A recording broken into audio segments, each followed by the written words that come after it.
Well, good morning, everyone, and thank you for being with us today. My name is Nizer. I am the Motor Vehicle Administrator and Governor Moore's Highway Safety Representative. Appreciate the flexibility. Wanted to make sure everybody was safe with the air quality, and so that's why we're inside as opposed to our normal location. We're here today to talk about a very critical issue as we head into that long holiday weekend that we're all looking forward to, and that's the issue of impaired driving. That includes both drunk and drug driving. As many Marylanders are aware, recreational adult use cannabis becomes legal beginning Saturday, July 1st. While this legalization is new, it does not change the driving under the influence or DUI consequences that motorists will face if they choose to consume or use drugs and alcohol and drive. Whether you're a current medical card holder, someone who will be trying cannabis for the first time in several years, or a potential first-time user, the message we are sharing is simple. If you choose to consume, make sure you have a safe ride home. Just like consuming alcohol, it's imperative to proactively determine how you'll return home safely. Impaired driving of any type is 100% preventable. In 2021, there were 195 impaired driving fatalities on Maryland roadways. And as we always say, those are numbers, but there are people behind those numbers. There are families who are never the same again, and we're going to hear from someone today who was directly impacted. We cannot tolerate the poor and selfish choice to drive impaired anymore, especially when there are so many innocent motorists who are impacted. These impaired drivers have hurt or killed moms, dads, brothers, sisters, and loved ones because of their choice, their deliberate choice to drive impaired. Making the wrong choice to drink or consume and then drive can quickly become deadly and bringing to a standstill the weekend's activities. While we're doing our part to educate all Marylanders about the dangers of impaired driving, which we'll expand further a little bit later, we're also working hard, hand in hand, with our partners in law enforcement to ensure that if a motorist does decide to drive impaired, they are quickly removed from the roadways before they injure or kill someone. That's why MVA's Highway Safety Office is providing overtime funding for 36 agencies across the state, plus all Maryland State Police barracks and MDTA police detachments to provide additional impaired driving enforcement over the holiday weekend. We are so grateful and thankful to our law enforcement partners and all of our partners who work collectively with us to prevent impaired driving and work together to save lives. I'd now like to introduce Major Daniel Pickett, Acting Chief of Field Operations for the Maryland State Police. We're 10 years now into a partnership between the Maryland Department of Transportation and the Maryland State Police's targeted law enforcement program, known as the State Police Impaired Driving Reduction Effort, or SPIDER. The SPIDER team has worked tirelessly to save lives since its inception. Please welcome Major Pickett. Thank you, Ms. Nizer, and good morning, everyone. It is my honor to be here today representing all of those dedicated workers, both sworn and civilian, of the Maryland State Police. Together with our public safety partners, we stand here today to reinforce the dangers of impaired driving, especially this time of year. This Independence Day weekend is a time for celebration and a time for our friends and our family. It is also a time to remember to drive responsible. Impaired driving collisions are largely avoidable if we all work together. Alcohol-related fatalities remain a tragic constant on our roads throughout our state and our country. In 2021, over 13,000 people in the U.S. died as a result of drunk driving collisions. This year, the Maryland State Police have already arrested more than 2,300 people for impaired driving, including more than 640 impaired drivers that were involved in a collision. In the past few weeks, troopers in Calvert, Harford, and Anne Arundel County had to inform family members their loved ones lost their lives due to a suspected impaired driver. The Maryland State Police, along with our law enforcement partners, remain committed to keeping our roadways safe and keeping impaired drivers, whether it be from alcohol or drugs, off our roads this holiday weekend. All 23 Maryland State Police barracks will join police departments across the state.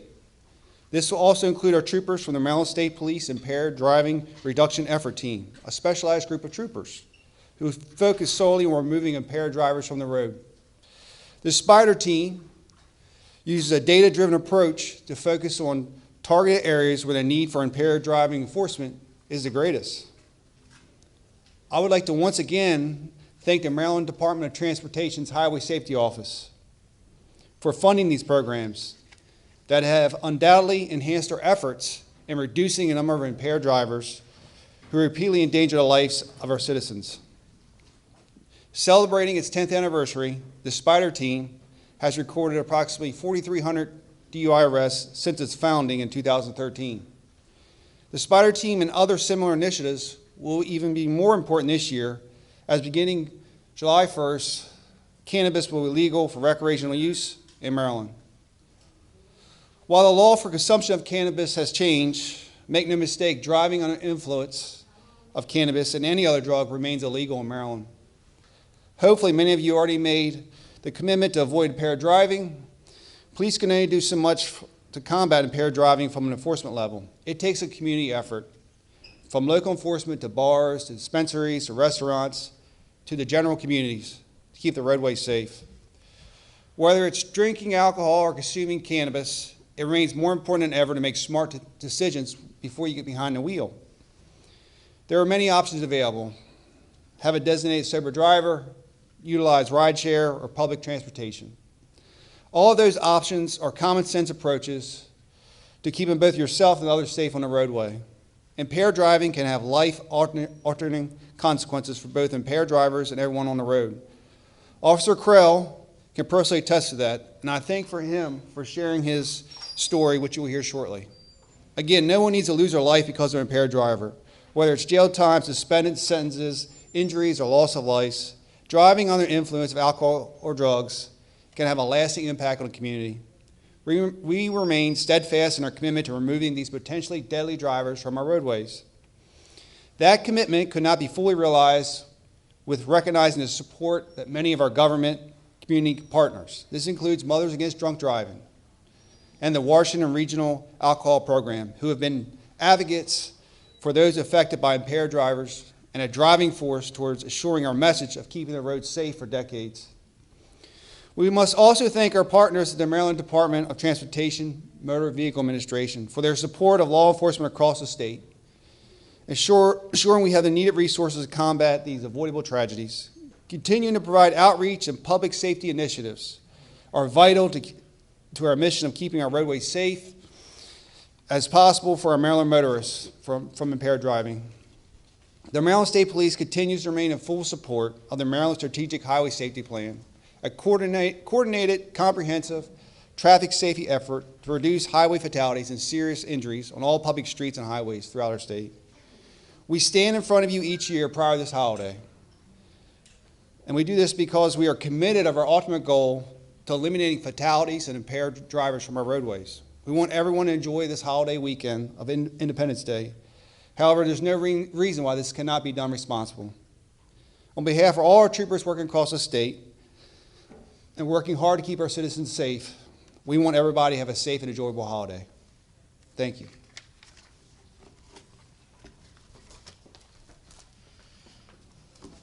Thank you, Major Pickett. Each year, we invite someone to share their personal story about the impact that impaired driving has had on their life. Each story, whether it's the loss of life or life-altering injuries of a child, a parent, a spouse, a niece or nephew, or a sibling, shows that the impact of drunk or drug driving is very real.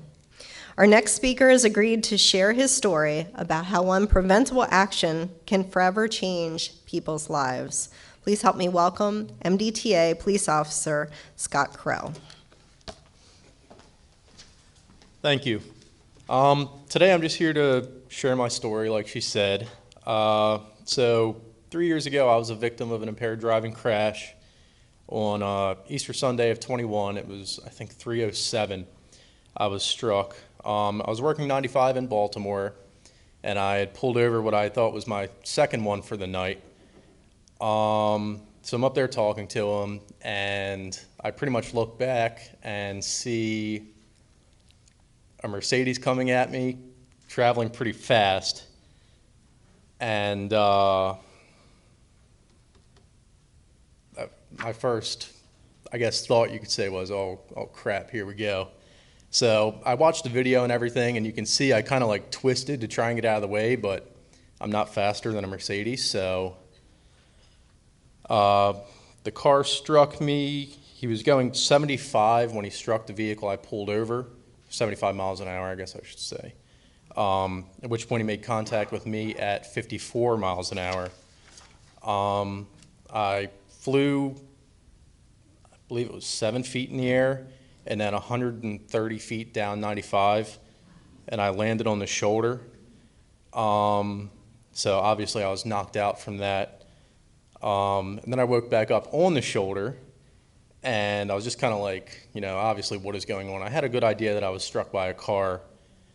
I was just wondering, like, you know, what just happened? Am I paralyzed? Am I going to make it? So as I was laying there, one of my good friends, Officer Grebolewski, who just happened to be in the area and said he got a gut feeling, came to back me up on the stop, and the people I'd pulled over kind of informed him of what happened. They were also out flagging people down, trying to get them to stop to help. He came, and I kind of remember the look on his face, like I was just laying there and he was just like looking at me in shock, I guess. So that was a weird feeling. So basically a lot of bones were broken. So it was both of my legs, which my right leg was snapped. So he put a tourniquet on my right leg because it was bleeding so bad. My arm was snapped. Basically my fingers were touching my elbow from what he told me. So clearly his gut feeling was right in coming to back me up. So he called for the medics, obviously, and they got there, and I just remember being loaded up in the ambulance and taken to shock trauma. And then going back a little bit, I remember just laying there, and my vest was pushed up like into my neck, and I wanted them to cut it off. And they said, oh, you know, we can't do that because your neck might be broken. And me being me, I lifted up my neck and moved it side to side. I said, my neck is fine, just cut the thing off of me. So after all this was done, the guy was arrested. He was at a 0.10 blood alcohol contents. So, I mean, even something around that limit can be, or I should say, have the impact that it did on me and everybody else on scene. So going back, I went to shock trauma. I ended up having 3 surgeries on Easter, well, 1 surgery on Easter Sunday. They basically just screwed me back together with a million pins and rods. So I was in shock trauma for 2 weeks, and then I went to Kernan for physical therapy, stuff like that.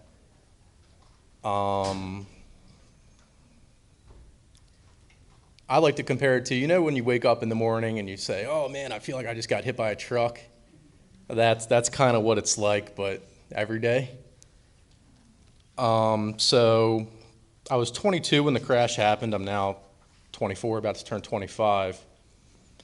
But I was very lucky, obviously. I can stand, I can walk. I'm back to full duty, back to arresting impaired drivers. So basically what I'm just asking is, you know, before you get in your car and turn the ignition on and decide to drive, just think about the impact that can have on not only the people traveling throughout Maryland, but the police officers, their families, stuff like that. There's a million options of what you can do, ride share apps, you can call a friend. There's really no excuse for it anymore. And then if you do get a DUI, it's obviously crazy expensive, so I would say the $30, the $50 Uber ride is definitely worth it. So please let me, along with all law enforcement officers, and all motorists make it home to our families each night and make it home safe and in one piece. That's pretty much everything I have. Thank you, guys.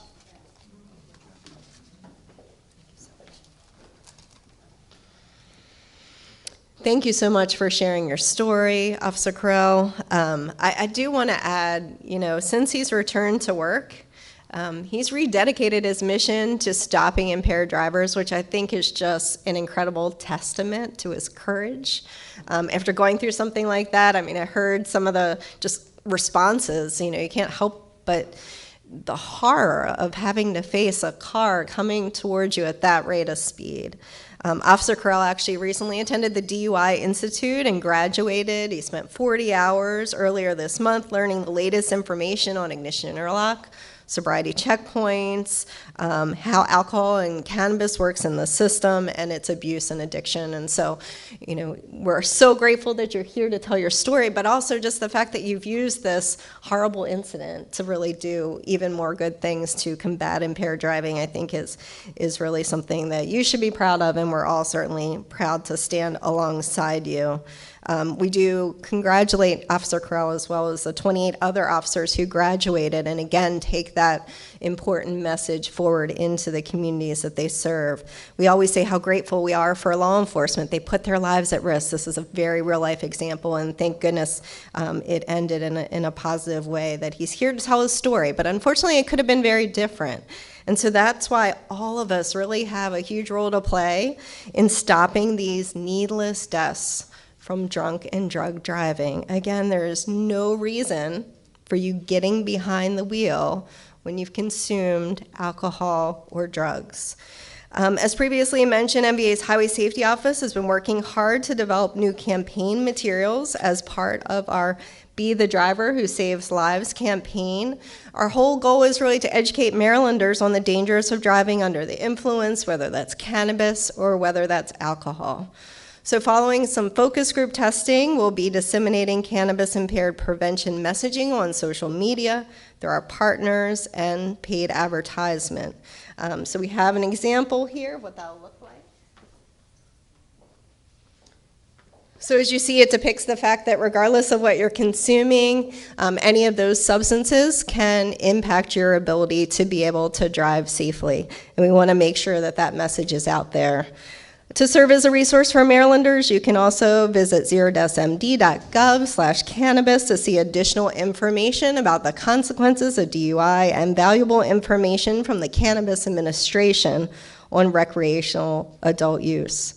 Again, before you go out this weekend, be the make-a-plan driver for a safe and sober ride home. Most importantly, stick to that plan and never let anyone that you're with drive impaired, whether it's by drugs or alcohol. Each and every one of us has a personal responsibility that when we get behind the wheel, we keep others safe by not driving impaired. I want to again thank our Spider team, as well as all of our law enforcement agencies for helping us to save lives and preventing tragedies from occurring. Let's all do our part to keep everyone safe. Move over when you see police, our emergency responders, as well as even somebody on the side of the road because of a crash or a mechanical issue with their vehicle. Help us keep everybody safe. We want to enjoy the 4th of July weekend. It's a happy time to celebrate with friends and family, but our message is you can have a good time, but please, when you get behind the wheel, please make sure you're safe and sober and everybody can arrive home safely. So enjoy the 4th of July. Remember to buckle up as well, every seat, every time you get in the vehicle, whether you're a driver or a passenger. Together we can help reach the goal of 0 fatalities on our roadways. Thank you very much for being here. We will take questions offline if there are additional questions after the press conference. Thank you.